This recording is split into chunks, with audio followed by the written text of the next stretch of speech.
اور ابھی آپ کو براہ راستی چلتے ہیں نارووال میں، جہاں وفاقی وزیر منصوبہ بندی احسن اقبال تقریب سے خطاب کر رہے ہیں، اور دوسری جانب لاہور میں اسپیکر پنجاب اسمبلی ملک محمد احمد خان کا سیمینار سے خطاب جاری ہے۔ سب سے بڑی دولت ہے وہ پاکستان کے نوجوان ہیں۔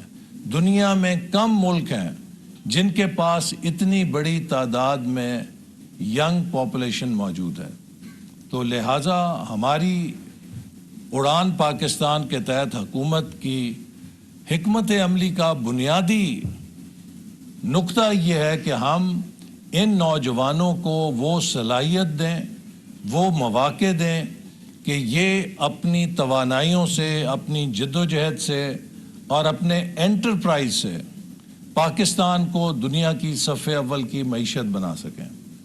اور دنیا کی صف اول کی معیشت بننے کے لیے ہمیں صحت کے شعبے میں بہت محنت کی ضرورت ہے، چونکہ ایک صحت مند آبادی ہی ملک کو مضبوط معیشت دے سکتی ہے۔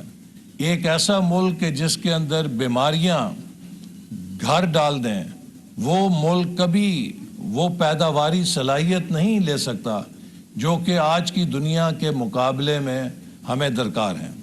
اگر آپ صحت کے شعبے میں دیکھیں تو بدقسمتی سے ہمارا شمار دنیا میں ہیپاٹائٹس سی کے اندر نمبر 1 کے اوپر ہوتا ہے۔ ہمارا شمار دنیا میں سب سے تیز ڈائبٹیز کے پھیلاؤ کے اندر ہوتا ہے۔ ہمارے ملک میں تقریباً 40% سٹنٹنگ ریٹ ہے بچوں کے اندر۔ کر رہے تھے نارووال میں وفاقی وزیر منصوبہ بندی احسن اقبال تقریب سے خطاب کر رہے تھے، اور دوسری جانب لاہور میں اسپیکر پنجاب اسمبلی ملک محمد احمد خان کا سیمینار سے خطاب جاری تھا۔ احسن اقبال کا کہنا ہے کہ کامیابی کے لیے محنت کو اپنا شعار بنانا ہوگا۔ ملک کے دیگر حصوں کے طلباء بھی ضلع نارووال میں تعلیم حاصل کر رہے ہیں۔ نارووال کو علم کی بستی میں تبدیل کر دیا گیا۔